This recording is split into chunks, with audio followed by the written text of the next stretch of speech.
10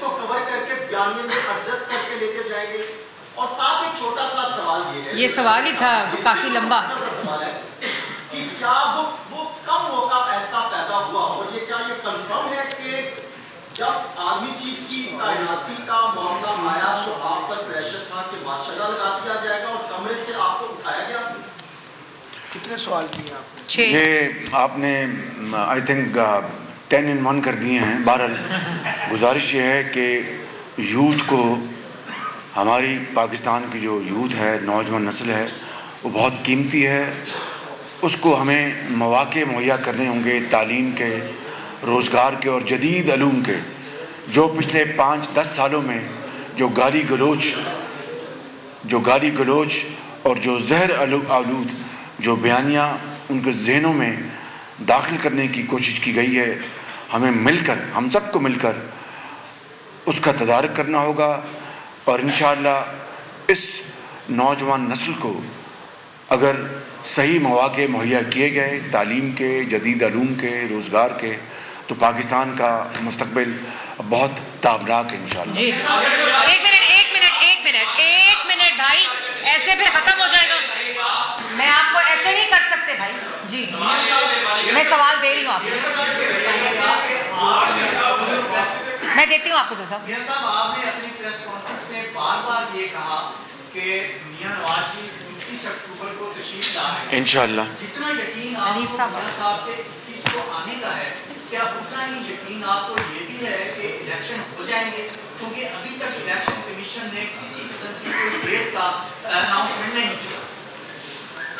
میں کوئی ولی تو نہیں ہوں کہ میں یہاں پر ولایت کی باتیں کروں. الیکشن کمیشن کا فرض ہے کہ وہ الیکشن کروائے اور انشاءاللہ الیکشن اپنے وقت پر ہونے کی ہمیں پوری امید ہے انشاءاللہ.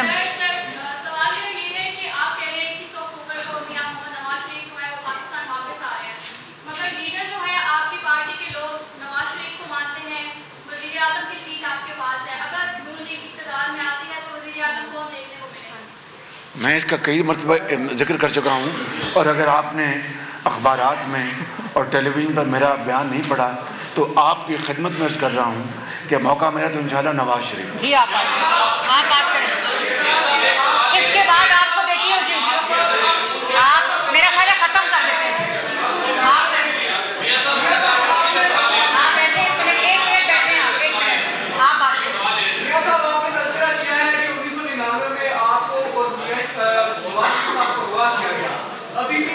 میں نے اغوا کرنے کی بات نہیں کی. Please don't put words in my mouth.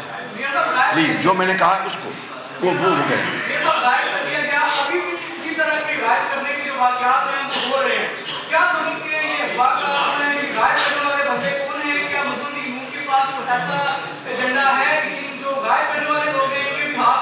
میں جواب اس کا دے چکا ہوں پہلے. آپ ریپیٹ کر رہے ہیں ان کو دے دیجیے.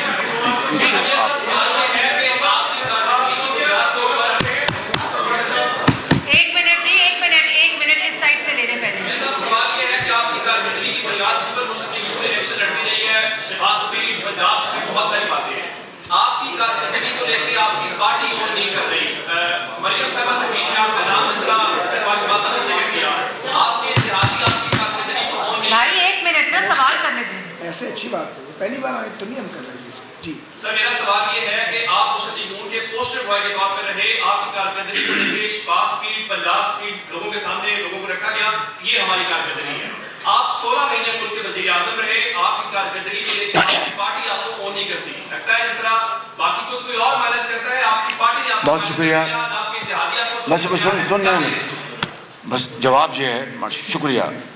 یہ پنجاب اسپیڈ، شہباز اسپیڈ دراصل نواز اسپیڈ ہے. بہت شکریہ آپ بات کریں جی.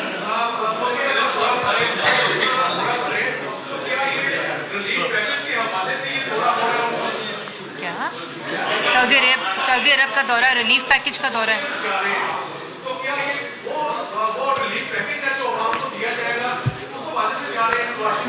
آپ اس طرح کی باتیں مناسب نہیں ہیں. سعودی عرب اگر وہ جا رہے ہیں تو ان کا ایک پروگرام ہے. مجھے اس کی تفصیل کا علم نہیں، لیکن میرا گمان ہے کہ وہ انہوں نے اللہ تعالیٰ کے گھر میں حاضری دینی ہوگی، مدینہ شریف تشریف لے جائیں گے، دعا کریں گے پاکستان آنے سے پہلے پاکستان کی ترقی اور خوشحالی کے لیے. تو میں سمجھتا ہوں کہ آپ میاں صاحب کی سوچ سے اچھی طرح آگاہ ہیں کہ وہ قرض لینے میں وہ بلیو نہیں کرتے، وہ جو سرمایہ کاری ہے اس میں بلیو کرتے ہیں. جی ابھی ایک منٹ اس کے بعد جمہوری پارٹی ہے، آپ کے کریڈٹ پہ بڑی چیزیں ہیں. جس طرح یہ ساری گفتگو میں ایک چیز سامنے آ رہی ہے، کنکلوڈنگ پوائنٹ یہ بن رہا ہے کہ حکومتوں کو، سول حکومتوں کو نہیں چلنے دیا جاتا. تو کیا آپ اس حوالے سے کوئی اوور آل کوئی سیاستدانوں کو اعتماد میں لینے کی کوشش کر رہے ہیں؟ یہاں تو صورتحال یہ ہے کہ جو بندہ بات بھی کرتا ہے ان لوگوں کو جو آئین شکنی کرتے ہیں ان کے خلاف، تو سب سے پہلے سیاستدان کی بات ہوتے ہیں. میاں نواز شریف 5 لوگوں کے نام لیتے ہیں، آپ بھاگے جاتے ہیں، ان کو خاموش کرواتے ہیں لندن میں. اب کیا وہ واپس آ کر یہاں پہ نام لیں گے ان کے احتساب کا مینار پاکستان کے جلسے پہ؟ یہ آپ نے بس کر لیا نا آپ نے سوال. یہ کس نے کہہ دیا کہ آپ بھاگے جاتے لندن میں؟ میں جہاز پر گیا تھا.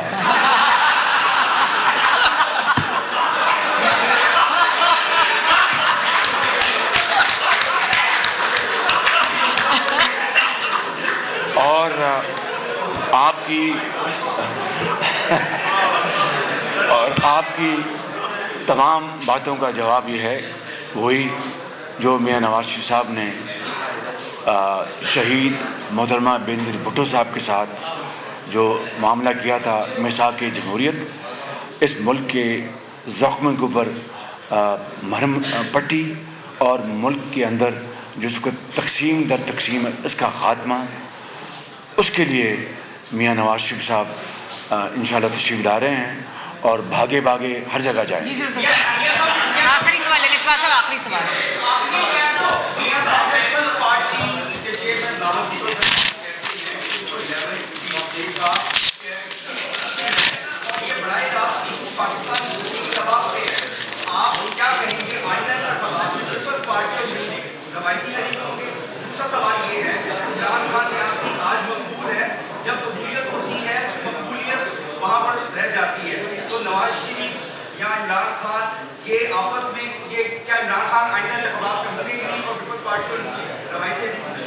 دیکھیے، بلاول بھٹو صاحب اپنی پیپلز پارٹی کے چیئرمین ہیں اور ہماری سیاست علیحدہ ہے. ان کا مینیفیسٹو اپنا ہے، ہمارا مینیفیسٹو اپنا ہے. انتخابات ہم لڑنے ہیں، لیکن عزت و احترام کے ساتھ میرے وہ چھوٹے بھائیوں کی طرح ہیں. کامیاب وزیر خارجہ تھے، بڑی محنت کی انہوں نے، اور میں ارادہ رکھتا ہوں کہ جلد ان سے، کافی عرصہ ہو گیا ان سے بات چیت نہیں ہوئی، ان سے بات بھی کریں گے اور انشاءاللہ پاکستان میں ایک فری اینڈ فیئر الیکشن کے لیے ہم سب کام کریں گے. جی رانا کامران صاحب.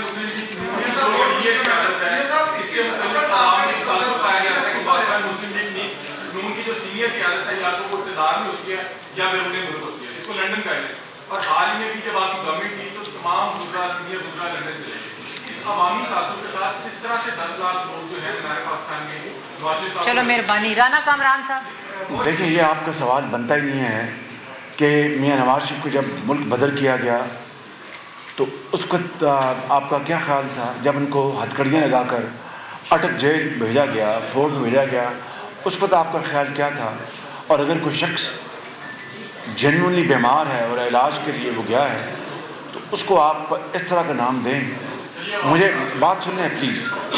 مجھے دکھ ہوتا ہے کہتے ہوئے، آپ سب نہیں، آپ میں سے اکثر لوگ بڑے ذمہ دار، بڑے رسپانسبل صحافی ہیں، لیکن میں وہ مثالیں بھی دے سکتا ہوں جب محترمہ کلثوم نواز صاحبہ بستر مرگ پر تھی تو کس طرح سنگین مذاق اڑایا گیا تھا. کاش ان بچوں، ان ماؤں سے پوچھیں جن کے بیٹے بیمار ہوتے ہیں، ان کی مائیں بیمار ہوتی ہیں، کس طریقے سے نواز شریف صاحب کا جب برطانیہ میں آپریشن ہوا آج چند سال پہلے، کیا ڈرامہ بازی کی گئی. تو مہربانی کر کے ذرا احتیاط سے، بس اتنی گزارش. رانا کامران صاحب،